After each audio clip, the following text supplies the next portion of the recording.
Uhuru Kenyatta and ODM boss Raila Odinga shook hand in what famously became the handshake. Though Uhuru and Raila allies believe the handshake brought peace into the country, Ruto's allies believe that Raila is the biggest beneficiary of the 9th of March 2018 historic event. Josh Onsari reports.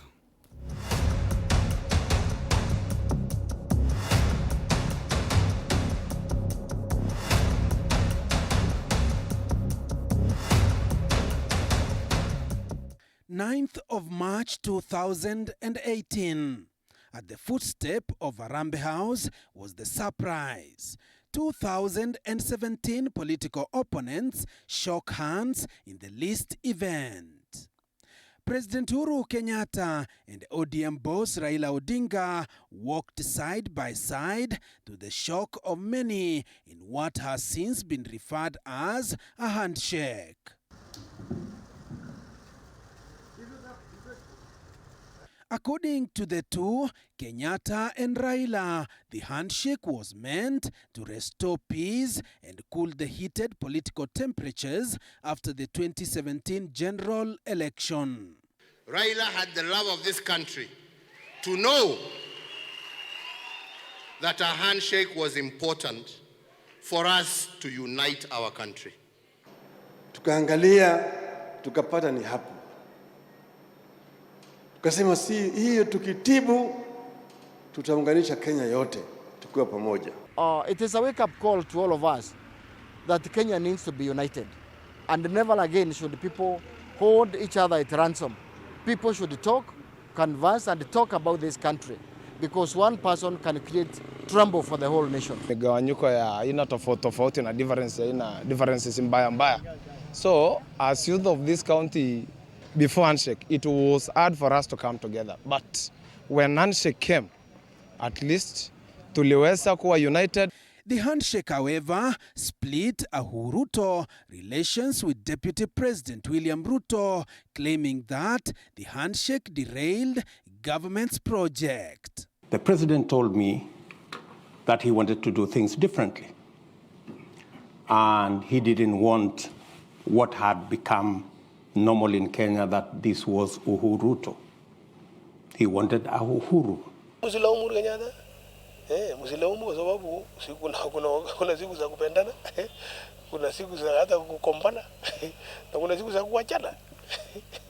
Na kama mtu sasa amewachana especially kisiasa, bora hawajapigana. Shideni wapi? The DP, in a recent talk in his tour of UK and US, claimed that government's Big Four agenda was diverted. Fortunately,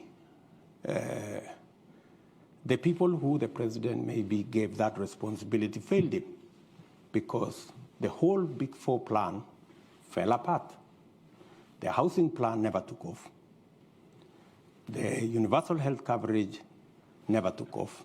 However, some pundits argue that Ruto, who assembled politicians coalescing around Tanga faction immediately after the handshake to fight his boss while advancing his presidential ambitions, has successfully played the victim card to attract public sympathy. Rais wetu, nataka nikwambia nikiwa Tana River, tagu usalimia huyo mzee, ni wewe tu na huyo mzee munafurahia.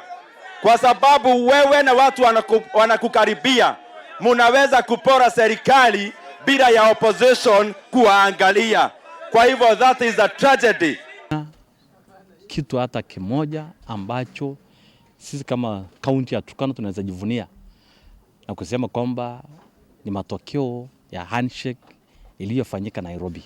The handshake culminated to the quest to change the constitution under the BBI process that was halted by the court. Raila has been termed as the biggest beneficiary of the handshake, as President Kenyatta claims to have gotten a better working environment in his second term. Yale ambaye tumetenda tukiwa pamoja na huyu mzee wangu, hii miaka minne yazidi ile yote tulikuwa tumefanya huko mbele.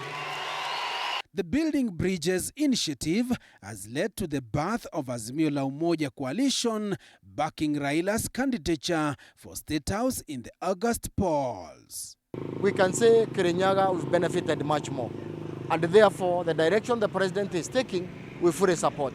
And again, as Jubilee, we have agreed that the president will remain the party leader, even if he relinquishes power and hands over power to another person. Let him remain the Jubilee leader.